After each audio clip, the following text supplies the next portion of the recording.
If you use the internet on a daily basis, and chances are you do, you probably don't put much thought into cybersecurity.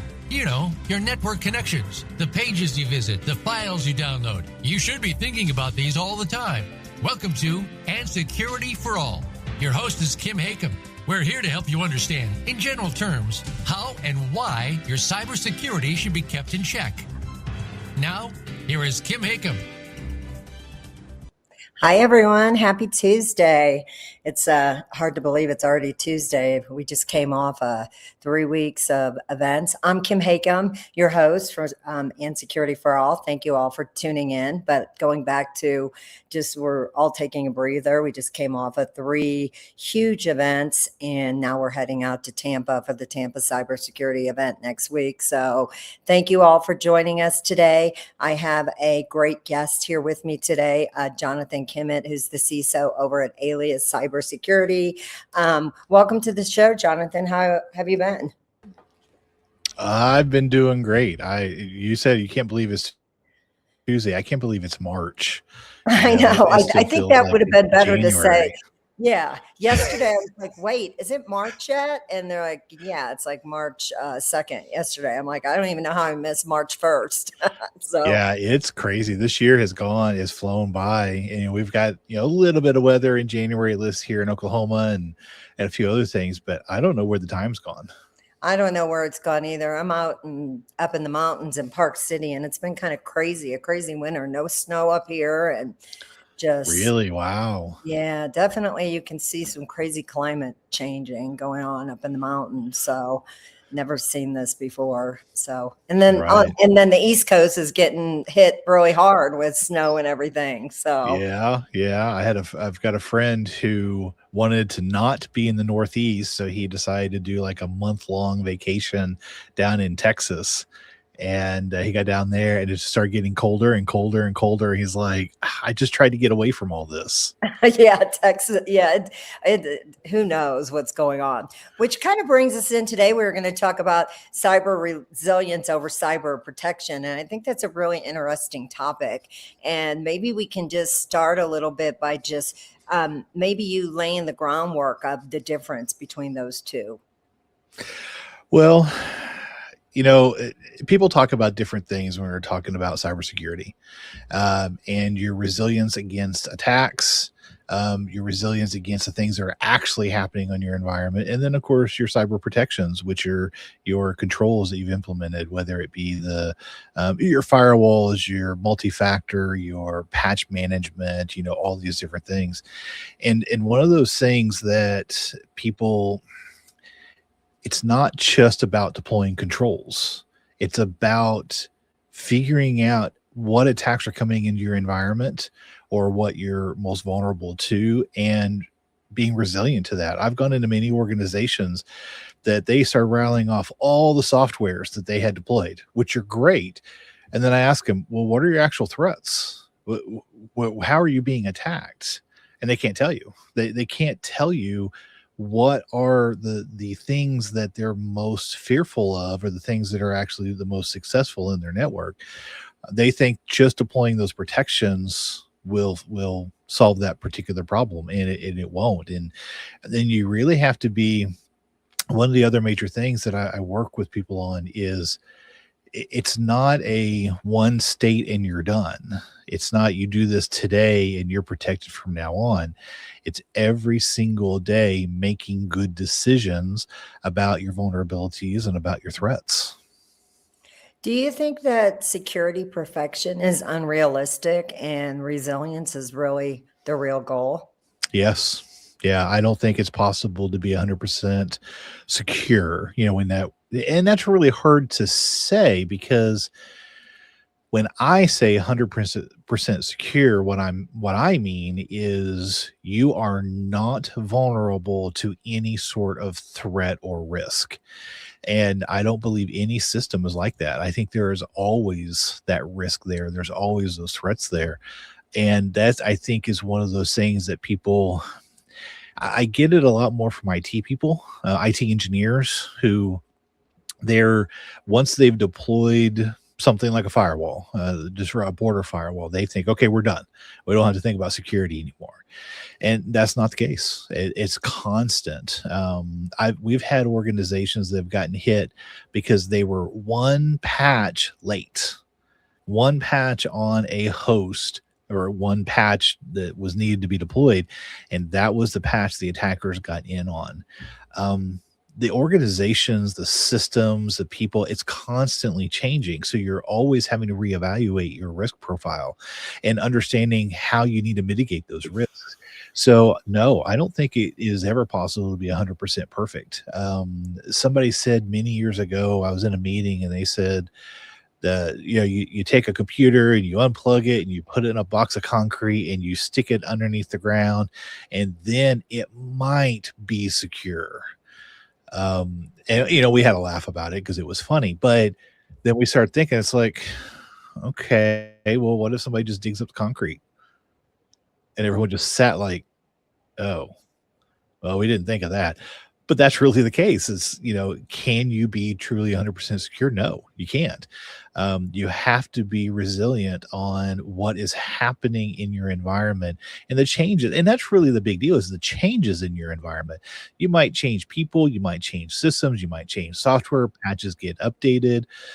All that stuff is constantly changing, and you have to be resilient. I mean, that's really what it is. You have to be looking at all those changes, looking at all those risks, and then constantly mitigating them. We have a couple of questions. First off, just shout out to Andrew Hickman. Thanks for joining us. But do you want to take MD's questions? He has two, Jonathan. Yeah, why is building cyber resilience more practical and sustainable for organizations than trying to achieve complete cyber perfection? Well, here's the reality, because I don't think perfection is possible, period. So, and the other thing is, what are you building perfection against? Security fundamentally is about the attacks that are coming into your environment. That's what you're securing against. And so there's no way for you to be 100% perfect on every single attack. They talk about door access and door security, and you could have card access on a door. You could have the best locks on the door, the best hinges on the door. Everything could be perfect, and then someone leaves the door open, but with a wedge. The security was perfect, except it wasn't, because someone made a choice to defeat that particular security control. So I don't think the cyber perfection is even possible, but let me talk about the more resilient side. You have to be resilient to the attacks that are coming into your environment, the risks coming into your environment. And I see too many people trying to either deploy controls that don't match the attacks, or they don't even know what kinds of attacks they are. They have no idea. They don't ever look at that. Recent organization we did an incident response for, I guess it's been about 6 months or so, and they had no idea their vulnerabilities. They had no idea on the back end their things that were open. And so, of course, when we come in, that's one of the things we start looking at is current vulnerabilities, because that may be how the attacker got in. It gives us some ways that we can narrow it down. And they didn't have any. It was wide open.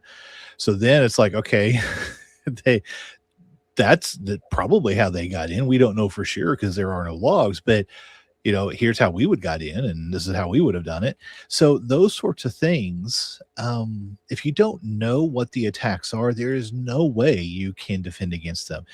Even if you know what the attacks are, sometimes you can't defend against them. So I think when you're talking about cyber resilience, you're really talking about, I know what the risks are. I know what those attacks are coming in. I know what my vulnerabilities are, and I'm constantly trying to implement mitigations or implement controls to defend and defeat those attacks. And it's a constant thing. It's happening all the time. It's never, you can't just say, all right, we're secure and walk away. Like I said earlier, that perfection is just not possible. Now he's got another question here is, how can companies design their security And of course, there's pop-ups that come up on my email. So how can companies design their security strategy to quickly detect, respond to, and recover from cyber attacks instead of focusing and rely on preventing them? Well, okay, now that is a really good question. It's actually something I've talked about here recently with a client of mine, where you do everything you can to mitigate the risk. So you want to try to prevent as much as you can out there. However, like I said earlier, there is no perfection. So there are ways for people to get in, whether it be a person, they're extorting a person to get in, or whatever, or there may be a new vulnerability that pops up on a software that no one knows, a 0-day or whatever.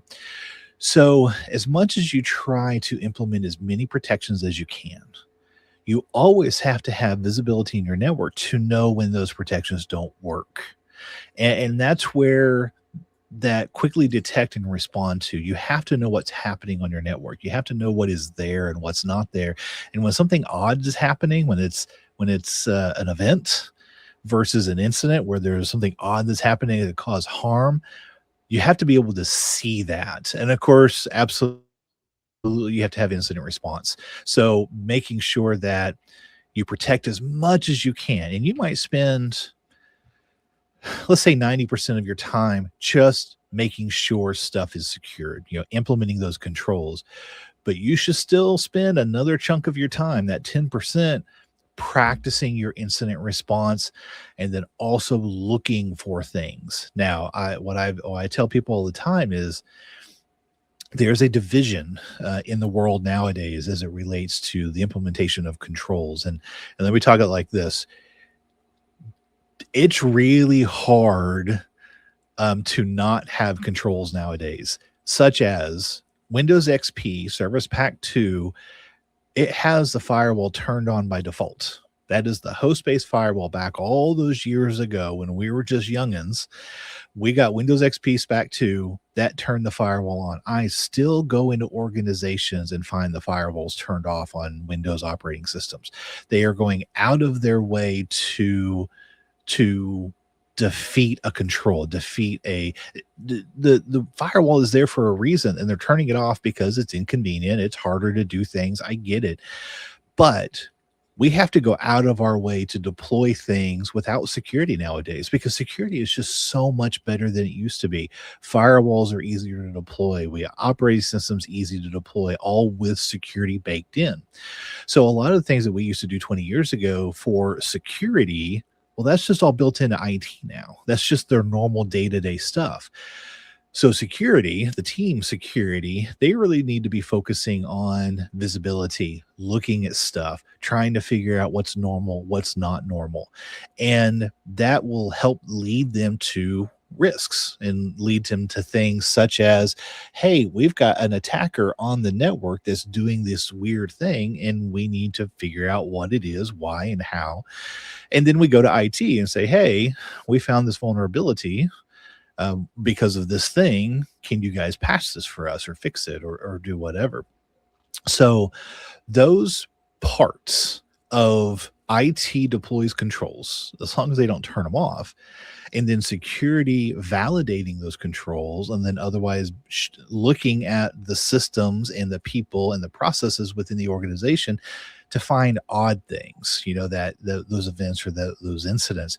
I think that's what's really important about that, kind of that we need to security, the security side needs to really be focusing on looking for those things that are problems, what are those risks and vulnerabilities, and then doing the incident response. And that's kind of the new wave of what security does. Now, not everyone does that, because there's a lot of security teams that are really just help desk teams or engineers that do security on the side. But when you see the high performing security teams out there in departments, that's what they're focusing on. They're focusing on visibility and response. And then IT is, really working on deploying the controls, doing the patch management, setting things up configured correctly, doing the segmentation and things like that. Well, I'll let you just keep taking. We have a couple more questions. So if you want to, MD has another question, and then Andrew Hickman has one after that. So Just keep rolling with the question, with the Yeah, answers. yeah. Oh, this is great. Yeah. Okay, so it says, what are the key components of a strong cyber resilience framework in modern organizations? I'm going to say visibility. I think that is the key piece. And when I say visibility, I'm talking about, let's start with the CIS 18. The first couple, you got, what is your hardware visibility, what's your software visibility, what's your account visibility, what's your network visibility, what's your alert visibility. Those are the things that you're trying to figure out what you have. If you can see what those threats are, that's when you know what controls you need to put into place. If you're not looking, then you really don't have any clue. I mean, it's really hard to secure a house if you don't know where all the doors and windows are. And I know everyone hates that, using that as an example is, the going in and opening the windows and the doors and stuff. But it's the truth. If you don't know what windows and doors you have, there's no way you can secure it. Whenever I get into an organization and they've thrown at me, here's all the stuff that we've done. And then I go, okay, what are your threats? What are the things the attackers are going after? And they can't tell me. They don't know. They've never looked at it that way. And here's the basic thing. How do you, if you're an organization that has a firewall, let's say security professionals, how do you go in and look at your firewall logs? A lot of people have SIMs, they have SOCs that do that. We have event collection systems. I get that. But as a security professional, sometimes you just need to go to the firewall and look what is happening. Can you look through these firewall logs and tell me, oh yeah, here's where we have people trying to get in through this service over here, and here's where they're trying to brute force a password here. You need to be able to look at your logs in your firewall or your border, and tell me what's happening. And if you can't even do that because you don't have access, you're not collecting the logs, whatever it may be, that's going to be a problem. You don't know what the attacks are coming in. I have a question for you, Jonathan. So, how Yeah. often do you run across organizations that maybe have all these security tools and products implemented, but they're not using them correctly? And then you come in and how, maybe they're getting frustrated because they've done a big investment, but they Yep. still are not feeling protected. It's How all the often? time. Yeah. All the time. I mean, many times, we'll go in because we do a lot of incident response where an organization calls us in to come in and help them through either the time frame in which they've realized that they've been compromised to the time that their cyber insurance cover comes in, or they don't have cyber insurance. So we come in and we do all the bits and pieces of do incident response. They call us to come in and bring them back up after the incident. I mean, there's all different kinds of incident response that we do. And we regularly come in and they've got lots of great tools that just aren't deployed, or they're deployed and no one is watching them. That's the bigger one. That's the one that we come in, we get a hold of their logs and we find it. It's like, oh yeah, here it is. This is where they got in. And this is when they started doing this. And they're like, yeah, we don't look at it. We don't have time to look at it. So it's there. It's kind of like, think of it like this. Organizations that have security cameras, there's two different reasons why you put in a security camera. Number one, you're doing it because you want to go back later and see what happened. So I call that asset management. So something was stolen, you want to go back into the cameras and look at it to see, okay, what happened, when did it happen, whatever. So that's looking after the fact. And then you have people who put cameras in for surveillance. There's somebody sitting there watching the cameras, looking for problems. All too often nowadays, what I'm finding is you go in and people have implemented tools, but they're not watching them. They're not seeing them. They're not getting those alerts anywhere. And so things happen, but there's nothing that anyone responds to it, or they respond too late. And that's a real problem. If you're buying the tools, use them. And I'll tell you, it's hard. Don't get me wrong. I know it's hard. Everyone's got 2 jobs, 3 jobs, 4 jobs. But if you're not watching what's happening to your environment and you're not catching those attacks, then you're absolutely going to have incident response. What's even worse, and this is something I try to get across people, if you had the ability to see it and you didn't see it, that's not going to look very good at a regulator or an investigator if something were to happen. I mean, they're going to ask this question, well, you had these logs, why weren't you watching them? Why So didn't you could that respond to be this? a dispute if somebody's trying to get their cyber insurance and, Oh yeah, seeing things like absolutely. that where they're denying the claim because they weren't, doing it? Absolutely. I mean, it could be even worse than that. I mean, it could be fraud from a cyber insurance perspective. It could be negligence. If you have tools and you knew there was a problem or you suspected the problem, but you didn't do anything about it, that's getting into liability at that point. Absolutely. And that's something people have to think about. Not that I don't want them to have the tools, but what I do want them to do is to use the tools that they have. And if they can't, well, that's a different issue. And what's really interesting is when you talk to IT people and they say, we don't have the resources, the people, the time, whatever it may be, but then we come in after the fact because an incident has happened. We go talk to leadership and they're like, no one came to us. No one told us that this was a problem. I would have made sure that they had the time. I would have made sure they had the money because they understand it from a risk perspective. And so if there's anything that increases risk, their leadership usually is more apt to go, well, wait a minute, if this is increasing risk, that could be increasing our liability. Let's fix something about that. Whether that's getting a third party to help you hiring more people, even to the extent of taking projects away from people. That's one of the things that, I've recommended in the past is like, hey, this person's really busy, but that's not their job. Why don't you have them do the job they're supposed to do? Sometimes I get to be the bad guy. Sometimes I have to be the bad guy and come in and say things that no one wants to hear. I think I did a presentation at FutureCon one day about the things that CISOs really want to say but don't, or some combination thereof. So I'm the one that gets to go in and do that and say, hey, you can't do this anymore. You're putting yourself at risk by doing it. And it all comes down to, do you have the tools? If you don't, can you get the tools? If you have the tools, but you're not watching them, well, now we have problems. Well, let's, Andrew Hickman has a couple questions. If you want to take his first one and then. Yeah. Let's see. I'm going to scroll up. Looks like with understanding that reaching cybersecurity perfection is unrealistic, what things can organizations do to help identify the biggest risk in their attack surface and how to prioritize it? Well, okay. That one is an easy one. And I know Hickman, and I'm really glad he asked this question because we get this question a lot. How do you know what your attack surface is and how to prioritize fixing that? Well, you have to test it. I mean, that's where pen tests come in, and real pen tests, not just vulnerability scans. And those are two different things. They both have a place, but you really want to pen test. You want to have attackers come in and try to get into your systems and bypass your controls and get into your data, get into your critical systems, your infrastructure. We've had people who they've come in and, they've hired us to come in and do a pen test. And we've got domain admin in less than, an hour.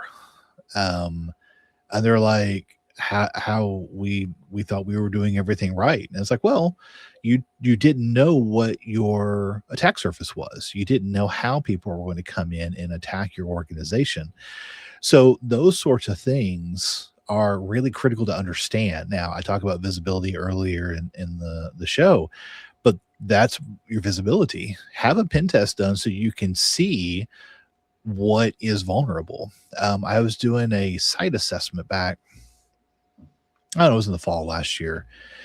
And I may have told this story on the show before, and I'll cut it short. But basically, they had built a covered area from the parking garage to the building, and I asked them about it. It's like, well, that looks new. What is it? And they told me, it's like, well, they weren't very happy getting wet walking in from the parking garage to the thing, so they built this covered walk path. And I'm looking at it, it's like, that's a bridge, right? It goes right to that window on the building. And they looked. I was like, no, we never thought about that. So we got up there and we tested. It was like, yeah, you could absolutely walk across it. We just hop over the little 4-foot wall of the parking garage and you're on the bridge. And I was like, well, what's on the other side of that window?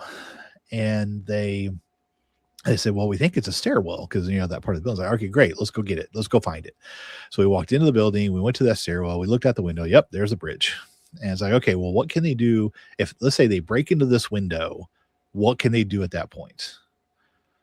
And they're like, well, we don't know. I was like, okay, well, how long do you think it could take for the time that I break the window and I am standing here?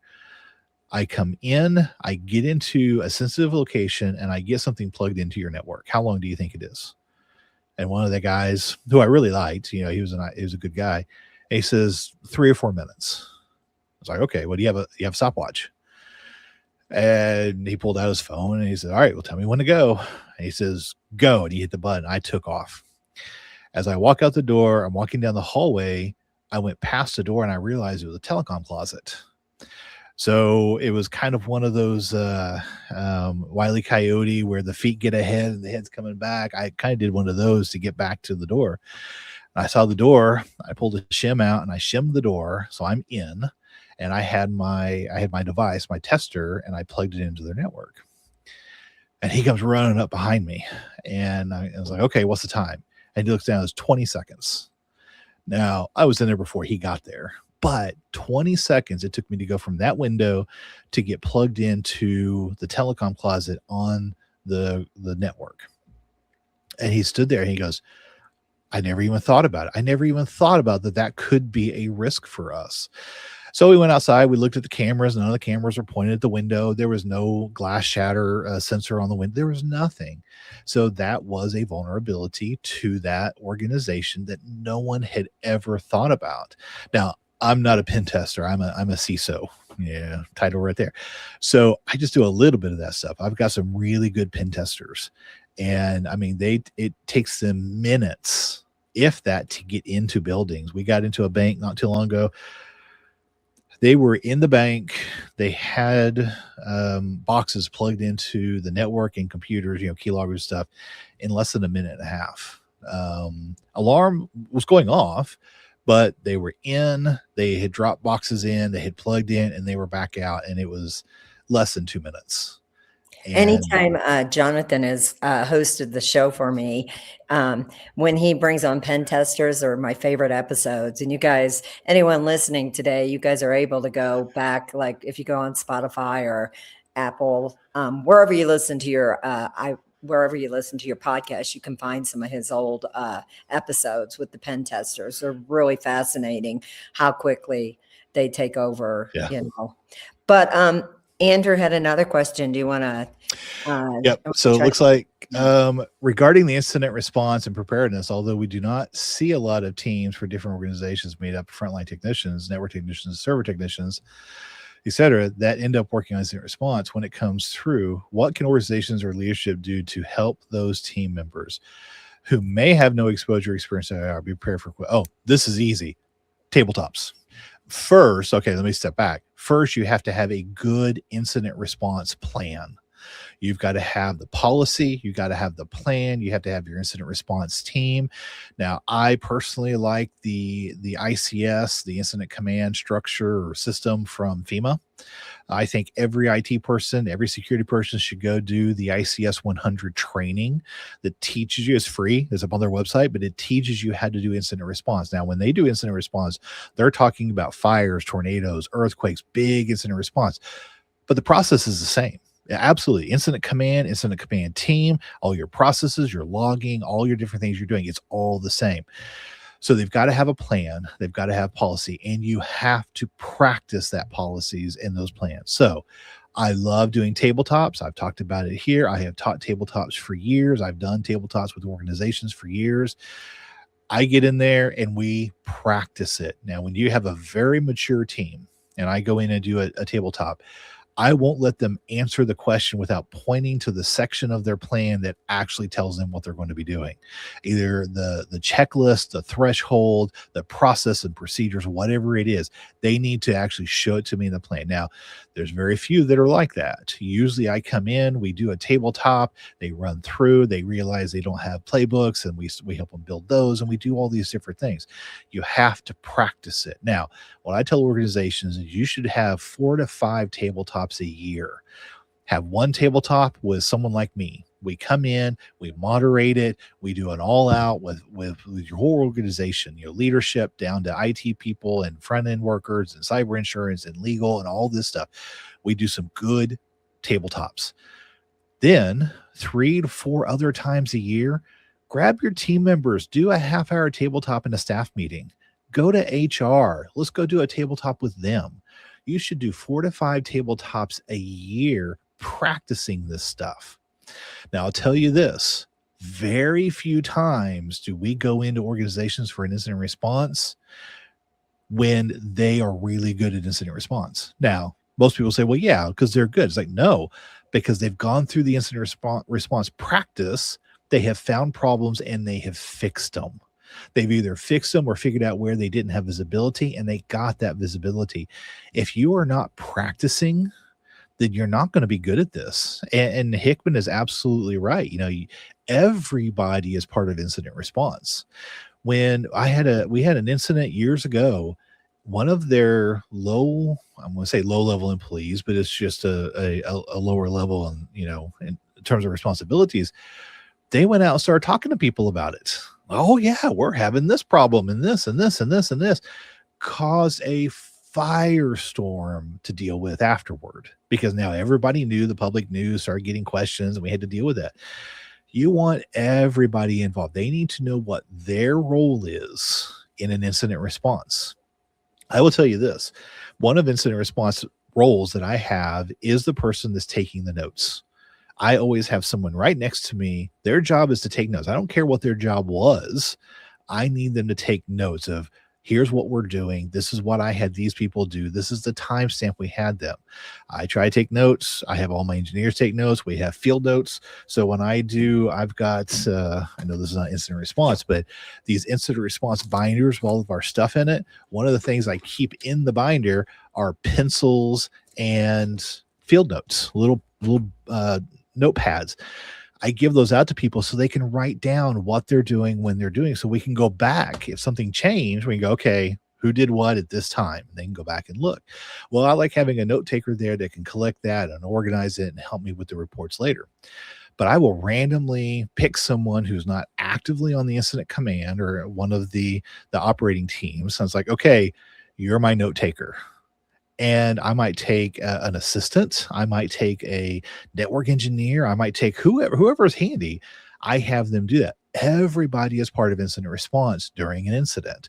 So practice with them. Let them know what we expect of them. Have that plan in place. Have those procedures in place so they can practice them. How do you expect people to be good at something if they don't practice it? Now, I'm a lifelong martial artist. I'm teaching my son right now. He's old enough now that I get to train with him. I get to teach him, and we're having so much fun. But we practice and we practice and we practice, and he practices and he practices, because you have to. If you want to be good at something, you have to practice it. And Hickman is absolutely right. When you have people who are part of your team and they don't know what's going on, number one, all the responsibilities for incident command should be in your binder. It should be in your plans and your procedures. And then you need to practice it. And then if there's any doubt, well, go back and look at the binder, look at the incident response plan. You go, okay, this is what I need you to do. Here's the description. That's what I want you to do. This is how you're going to do it. So when we talk about, we hear people say all the time, it's not really if a breach happens, it's when. So are you going in and also designing, helping people prepare for a fast recovery? And is that kind of like, I hate to like use this analogy, but it kind of reminds me of having your will in place. Nobody wants to do that, but you need to do that. So Yep. how many people are even, because there's so many other steps that you have to get through to even get to thinking about recovery. Are Yep. there, it just seems like it's almost impossible to prepare for that when you have to prepare for all the other steps. Well, and absolutely that is the case. It's so when we talk about incident response, we're actually most people when we talk about incident response, we're actually talking about three things. We have incident response, we have business continuity plans, and we have disaster recovery plans. But those are the big three that when we're dealing with an incident, you've got to think about. So when an incident happens within the organization, we talk about it in the form of we need to stop the bleeding. Okay, the incident has happened. You've got ransomware. We need to stop the bleeding. We need to initiate your incident response plan. And those are the processes that come in to start evaluating what you do and how you do it and why you do it and who you're going to communicate with and who's going to get involved and who's not going to get involved. Those are all the pieces of incident response. Well, the moment you come into incident response, you're probably going to take a system down or you're going to have some alternate method of business that you need to initiate. That's called your business continuity plan. So if we have to take all the servers down in the organization, can you still function? If you can't, what is the return to operation? How long can we be down before there's harm to the business? Now, I have clients that are hospitals. They can't be down. They have to be able to continue business, and we have alternatives. If the network goes down, all right, their business continuity plan goes into effect for the different departments, and they can continue providing patient treatment. No stoppage. They should be able to provide patient treatment immediately on any outage that we have in IT or IT security. Now, that goes into effect immediately. So incident response, we have a problem. Business continuity is we're down over here. We need to continue functioning. After you figure out what has happened and you've cleaned up, now you have to initiate your disaster recovery. And that could be pulling from backups, getting new hardware, getting in new staff. I mean, some people, I've got tabletops that are, I know this is going to sound very macabre, but people are dead. How do you continue to function if there is not people there to do it? Some of the things that I research for my tabletops or I research to be a better incident commander are some of the natural disasters that we have on a regular basis, whether it be hurricanes or earthquakes or tornadoes, where people are missing. Okay, we have to make sure people are safe. We have to continue business. Think about my hospitals or municipalities or law enforcement or whatever. You still have a job to do. And if you don't have those people, how do you continue doing that job? What are your alternates? How do you continue providing services? So those things are really important. But again, you have to practice it. You have to know that that is a situation and you have to practice it. I was doing a tabletop. This was about 2 years ago now. And I was having a lot of fun. They were having a lot of fun. But I took out all communications. So I took out DNS is what I did, but there was no communication, no cell phones, no internet traffic. There was no email, no texting, nothing. I said, okay, how do you get in touch with people? And the room went silent. They didn't even have addresses anymore. No phone numbers or addresses to actually just go and knock on people's door to see if they were okay. They didn't have a process in which people would report in. Used to be we would stay up in the morning or stay up at night waiting for snow days. So we would be watching the news, looking at our thing at the bottom of the screen, seeing if our school was there. They don't even do that anymore. It's a text that goes out. So we're not even teaching people how to go get information in case something has happened. So from a business continuity plan, you need to think about all of those different scenarios. How do I deal with this situation and how do I teach people to check in and make sure they know what they need to do and who they need to do it with? And then how do I recover from this? Let's say the building is gone. Well, we're going to talk about having alternate locations. We're going to have our alternate location at this other store or whatever it may be. But this is all practice. You have a good scenario and you walk in, you go, okay, if this stuff happens, how do you recover from it? Now, I will tell you, most organizations have one, maybe two incidents. I've seen some that have had, incident year after year after year, and they don't survive, honestly. If they don't learn from their incident and have a better process, then they dissolve, they fail. Anyway, I was talking about I was doing this tabletop and I killed all communications. Well, that really freaked them out. And they said, okay, we can't have that because, we have to provide services to the public and such.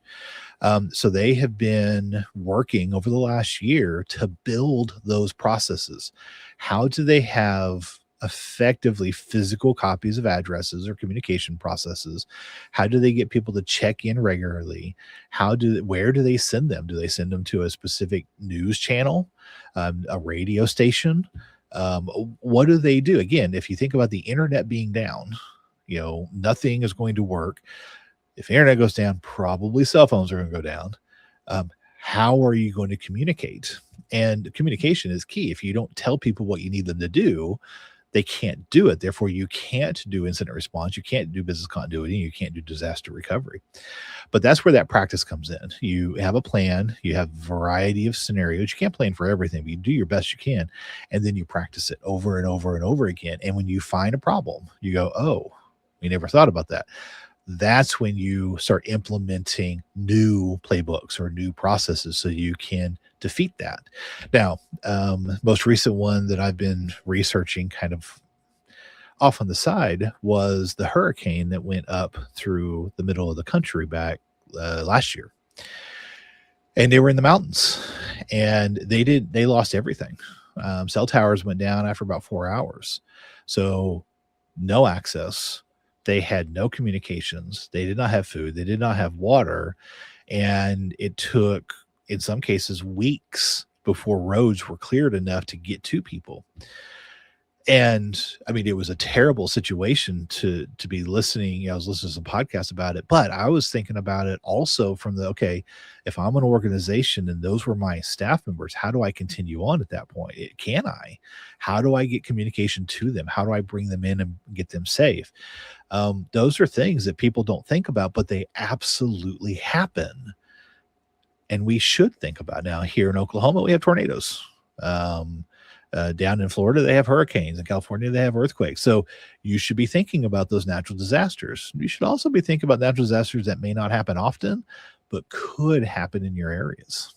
Yeah, it makes me think about, I've seen like things like listening to podcasts, people in California, they always are supposed to keep like a pair of shoes under their bed. And, they do. I mean, I hear people that, that's just part of your, that could happen, so that's been implemented in them probably since they were little. So it goes back again to the tabletop exercises. And again, unfortunately, not every organization has a big SOC team. And without a big SOC team, then they need to find someone like you, Jonathan, to come in and help them. And, MD was saying that he really appreciated your responses. And, Jonathan is awesome. He's helped our organization tons, helping us, find our vulnerabilities. So he is a great resource out there. So I do appreciate everything that you bring to us and our audience. So if there's one thing before we wrap up the show that you could your word of advice of what could someone do, even if it's minor today that they weren't doing before, what would that be? Oh, I mean, it's going to be practice. It's going to be think about something. I mean, even just what I talked about today is the hurricane that went up through, and that's just an example. But pick something, get your team together, and say, okay, if this were to happen to us, what would we do? Just answer those questions. It could be that we wouldn't do anything; we would shut down. Okay, that's fair. You were talking about the California about having, FEMA says to have 3 days worth of food and water and electricity or power banks to be able to last for 3 days. And those sorts of things are absolutely critical. And I would tell that to my staff members. If we have an incident or if something happens, I need you to be prepared for, at least a minimum of 3 days of what FEMA recommends or whatever, so that you are safe, your family is safe, so that we can get back to providing services. So those sorts of things are something you can practice, and you just have to go to lunch and get you a corner table with your team and say, okay, everyone, I saw this big thunderstorm and the hailstorm took out this antenna system and this electrical grid and this over here. What would we do? How would we deal with this? And just talk about it. That's a tabletop. It's a scenario driven tabletop, but it's still a tabletop. And the more you practice, the better you will be at this stuff. And I will guarantee you, every time you talk it through, you're going to go, oh, I didn't think about that. And that right there is the most important thing, because if you find something you didn't think about, that's going to be something that you've learned and something you can grow on. Maybe, I mean, I don't want to go into this subject because it would be a whole nother episode, but when COVID happened, it forced people to have backup plans. And I think, we haven't, I remember we were supposed to be going to Kansas City and the CISO from Sprint was supposed to be our keynote. And she's like, don't even talk to me right now. Like we're going crazy, that wasn't happening in person anyway, but it's just, but that's a perfect example. Yeah. Who thought that was going to happen like that? Mm-hmm. No one had those plans in place, but that's a perfect example. Now, could you have predicted it? Maybe. I mean, pandemic is a thing, but did you talk about it? Did you work through a tabletop on it just for fun? That's the key factor. If you've never tried it, you've never ran a tabletop, you've never practiced it, then you don't know. Well, Jonathan Kimmett, he's the CISO at Alias Cybersecurity. You can find him on LinkedIn. He's always willing to, he's a great leader in cybersecurity, and we appreciate all his help and all his support that he does with FutureCon. Thank you for being here, Jonathan. I look forward to having you on another show soon. And everybody else, that would be a wrap for another episode of Security for All. Thank you all for your questions and participating. We love that. And again, everyone have a fabulous week. Stay safe, stay secure, and practice, as Jonathan says. Do your research and do your work. Thanks, everyone. Have a great week.